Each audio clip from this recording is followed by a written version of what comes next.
আম চুরি করতে গিয়ে ধরা গেছি। যাই হোক, চলেন আপনাদেরকে আজকে আমাদের গ্রামের ধান ক্ষেত ঘুরায় নিয়ে আসি। আসসালামু আলাইকুম, সবাই কেমন আছেন? আসছি গ্রামে। এখন যদি শুদ্ধ ভাষায় কথা বলি, ব্যাপারটা কেমন না? গিয়া যদি গ্রাম্য ভাষায় কথাই না কই, তাহলে সেই কথার কোনো মজা পাওয়া যায়? অবশ্যই না। তো প্রথমে বাচ্চা কাচ্চা বাড়ির যা ছিল সবগুলা নিয়ে চলে গেছি টেকে। মানে এরকম যে খোলা মাঠ ঘাট দেখা যায়, এগুলার আমরা টেক কই। টেক গেছি অবশ্য আম খাওয়ার জন্য। আমের সিজন ছিল, তো ভাবলাম যে সবাই নিয়ে যাই, গিয়া আম চুরি করে খাই। আম এমনি কিনা খাওয়ার এক মজা, আর গাছের চুরি করে খাওয়ার যে কি মজা, যে খাইছে সে জানে। তো প্রথমে গিয়ে খুঁজতেছিলাম কোন গাছে আম আছে। মোটামুটি ভালোই আম আছে গাছে, কিন্তু মনের মতো আম খুঁজে পাইতেছিলাম না। তারপর যাই হোক, একটা গাছের মধ্যে আম পছন্দ হয়। এখন আম তো পাইলাম, গাছ থেকে পারমু কিভাবে? একটা পিচ্ছি পাইছি, পাইয়া আর উড়াই দিছি। এইটাই গ্রামের সুবিধা, জানেই যাও, কামলার অভাব নাই। এই পিচ্ছিরে শুধু একবার কইছি একটু আম পাইরা দিবি, সে ছট ছট করে ফটফট করে গাছের উপর উঠা তারপর আম পাইরা দিল। তারপর কইলাম যে তোর লাগেও কিছু নিস। পরে আম টাম পাইরা আইসা পড়বো, এমন সময় একজন আইসা দিছে ধমক। আসলে ধমক কি দিব,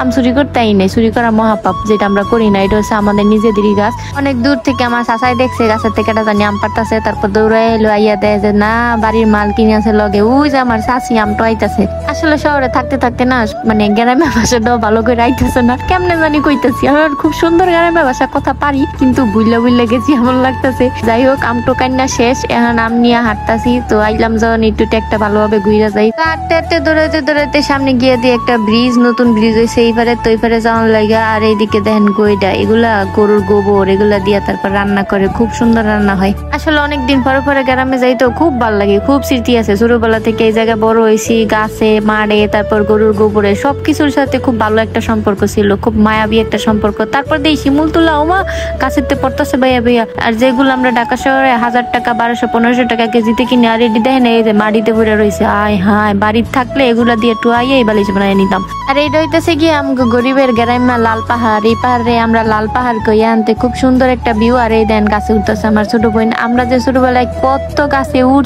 এই গাছে উঠতে আঙ্গ সোয়াল শুরু হইতো, আর গাছের তে নাইমে আঙ্গ সন্ধ্যা হইতো। যাই হোক, এখন সামনের দিকে যাইতেছি আর দেখতেছি কালা কালা পানি, রঙের পানি। ওই দেখেন কচুরি পানা ফুল, এদিকে কচুরি পানা ফুল না, আমরা কই কচুরি ফুল। শহরে দেই মানুষ কত টাকা দিয়ে গোলাপ কিনে, এটা কিনে। সত্যি কথা কইতে কি জানেন, এই কচুরি ফুল, কদম ফুল, শিমুল ফুল, এইসব ফুলের যে কি সৌন্দর্য, জবা ফুল, যেগুলো আমরা ফ্রিতে গ্রামের আনাচে কানাচে পাই, আর এই ফুল অনেক সুন্দর। কিন্তু দুঃখের বিষয় হচ্ছে, আমরা যে জিনিস ফ্রিতে পাই এই জিনিসের আমরা কদর করি না। ঠিক এই ফুলের মতো, গোলাপ এত দাম, ওইটির পিছনে দৌড়াই ওটি কিনার লেগে। আর এটি যে চিপা চাপাই পরে রয়েছে, ওটির কোনো খবরই নেই। এখন লাইলের দাঁড়ে দাঁড়ে ঘুরতে ঘুরতে বাড়ির রাস্তা খুঁজতেছি, কারণ এমন চিপাই ঢুকছি আর বাইরনের কোনো জায়গাই নেই। হাই বক বক করতে করতে দিয়ে আমগো গ্রাম শেষ, বাড়িতে পড়ছি ধান ক্ষেত। ঠিক আছে, সবাই ভালো থাকবেন, আসসালামু আলাইকুম।